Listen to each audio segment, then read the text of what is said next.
We are trophies of victory. Inasema ametushangiliza daima na kudhihirisha yale mafuta, yale manukato ambayo yanatokana na kumjua yeye. Kwa maana when anybody smell you, he must smell victory. Yani mtu akisogea kwako anapaswa kupata harufu. Hiyo harufu inaitwa harufu ya ushindi. Wewe peke yako ni ngao ya ushindi. Yani wewe, sisemi ya kwamba umeshikilia ngao, wewe ni ngao ya ushindi.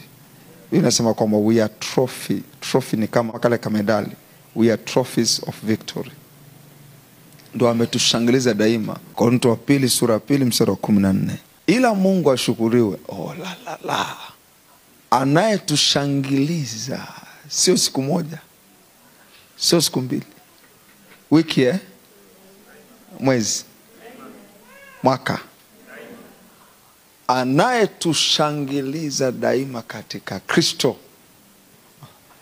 Katika Kristo. Na kuidhihirisha harufu ya kumjua yeye kanisani peke yake.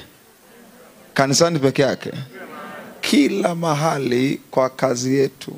Iwe unafanya biashara, iwe unahubiri injili, kila mahali kwa kazi yetu.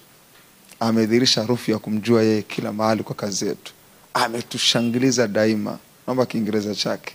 Anasema, but thank be to God who in Christ always leadeth us to triumph. Katika Kristo anatuongoza katika ushindi. Umeipata hiyo? As trophies of Christ victory. Unajua mtu akikimbia mbio akashinda, uwaga anapewa zile medali zinazokuwa ni za dhahabu anapewa. Sasa siri ambayo nataka nikupe leo ni hii hapa. Sinasema ya kwamba but thank be to God, ashukuriwe Mungu, who in Christ always leadeth us in triumph.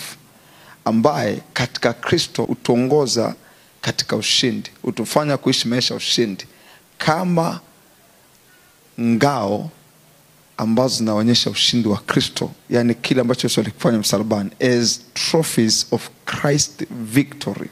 We are trophies of Christ victory. Yani iko hivi, wakitafuta kujua Yesu alifanya kitu gani na akashinda, mimi niko hapa. Yani mimi ndo ngao yenyewe sasa. Inatupa aina 3 za washindi. Au aina 3 za ushindi.